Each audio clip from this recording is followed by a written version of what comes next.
Mag-ingat kayo sa mga walang kabuluhan at madayang katuruan na hindi kay Kristo at sa tradisyon ng mga tao.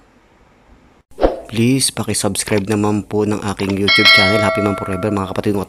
Salamat sa Diyos at makakapag-share naman po sa inyo mga kapatid. And ingat po kayo lagi dyan kung saan man po kayo naroon mga kapatid.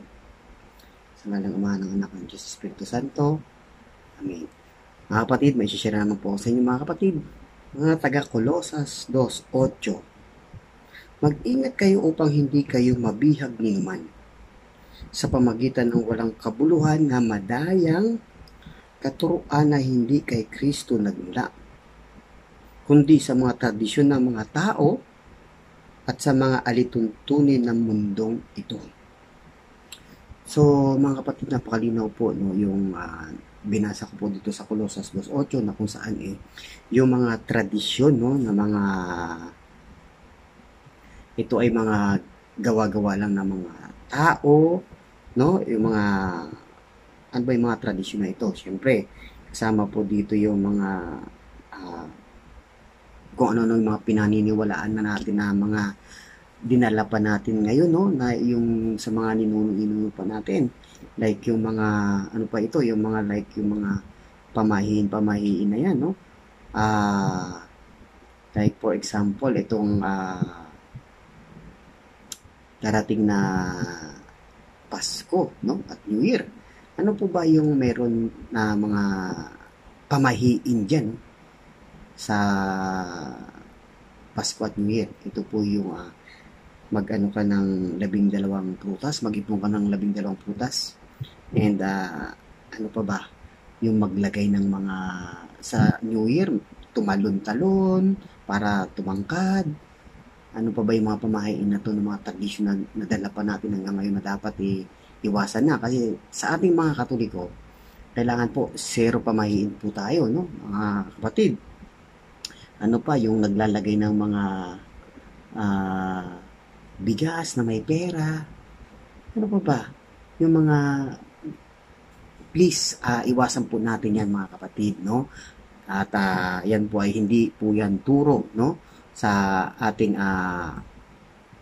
mahal na simbahan mga kapatid, Iwasan po natin yung gawin yung mga pampaswerte na yan, yung mga 12 prutas na yan. So, ilang taon mo na ba yan ginagawa? Diba?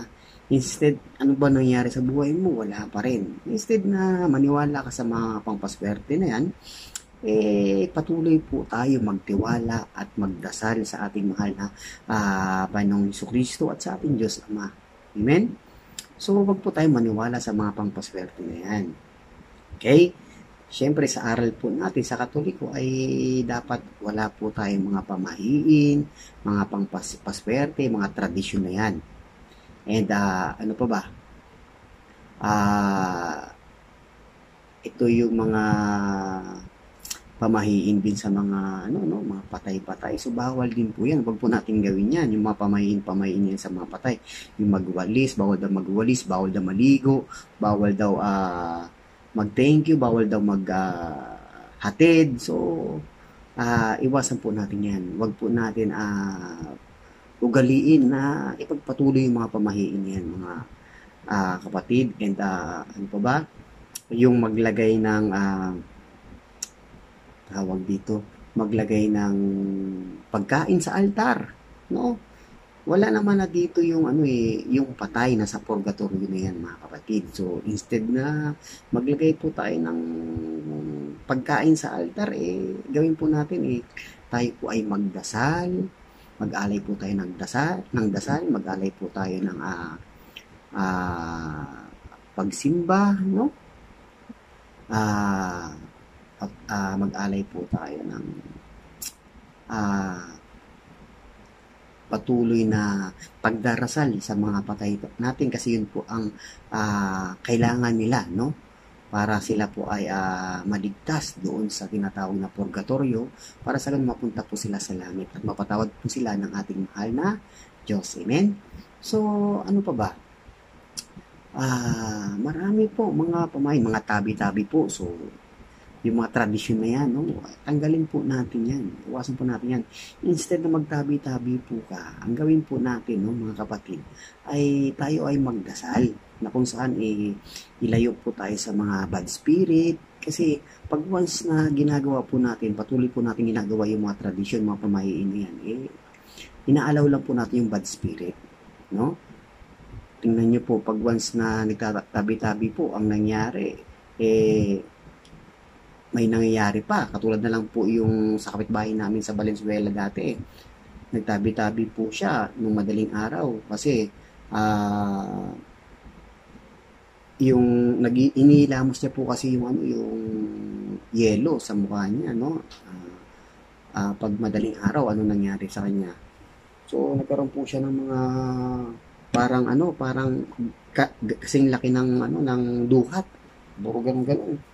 So, instead na ipagpatuloy po natin yung mga hindi dapat ipagpatuloy ng mga pamahiin na yan, mga tradisyon na yan, iwasan na po natin, no? Instead, mag-pray na lang po tayo.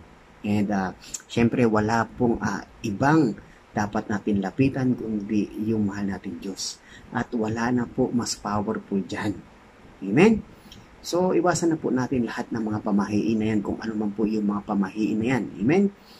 Instead, magtiwala po tayo, no? Sa ating pananampalataya, no? Tamang pananampalataya at sa ating mahal na Panginoong Hesukristo at sa ating mahal na Diyos Ama. Amen? So, yun lang mga kapatid, and maraming salamat, and naway nakapag-share naman po ako sa inyo ng makatulong po sa inyo, no? Ang aking na-share sa inyo. So, maraming salamat po mga kapatid, and God bless po sa atin lahat, and ingat po kayo lagi, and ugaling po natin magdasal at magsimba. So, yun lang, maraming salamat. God bless po sa atin lahat, and ingat po kayo lagi. More prayer, more power, spread down. Please, paki-subscribe naman po ng aking YouTube channel, Happy Man Forever, mga kapatid.